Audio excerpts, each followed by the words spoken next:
नमस्कार, मी गौरी देशमुख. ऐकूया काही ठळक घडामोडी. राज्यातल्या आगामी विधानसभा निवडणुकीच्या पार्श्वभूमीवर केंद्रीय निवडणूक आयोग राज्याच्या दौऱ्यावर आहे.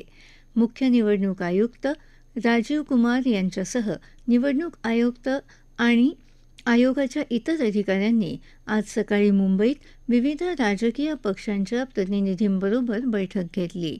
त्यानंतर राज्यातल्या वरिष्ठ प्रशासकीय अधिकाऱ्यांशी त्यांनी चर्चा केली.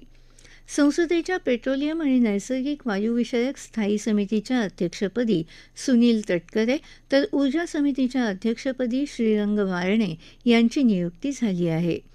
अर्थविषयक समितीवर भर्तृहरी महताब तर परराष्ट्र व्यवहार समितीच्या अध्यक्षपदी शशी थरूर यांची नियुक्ती झाली आहे. पुणे मेट्रोच्या मार्गाचं लोकार्पण आणि भूमिपूजन प्रधानमंत्री नरेंद्र मोदी यांच्या हस्ते व्हिडिओ कॉन्फरन्सिंगद्वारे येत्या रविवारी 29 सप्टेंबर रोजी होणार आहे. केंद्रीय राज्यमंत्री मुरलीधर मोहोळ यांनी ही माहिती दिली.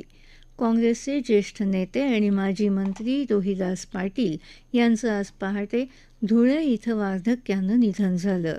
ते 84 वर्षांचे होते. राज्य सरकारमध्ये त्यांनी पाटबंधारे खात्यासह विविध खात्यांची जबाबदारी सांभाळली होती.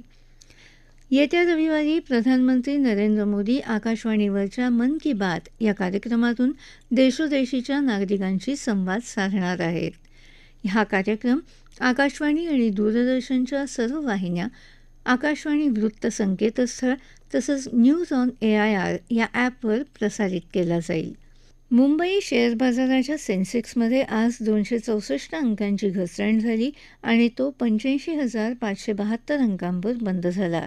राष्ट्रीय शेअर बाजाराचा निफ्टी 37 अंकांची घसरण नोंदवत 26,179 अंकांवर बंद झाला. याबरोबरच हे बातमीपत्र संपलं. नमस्कार.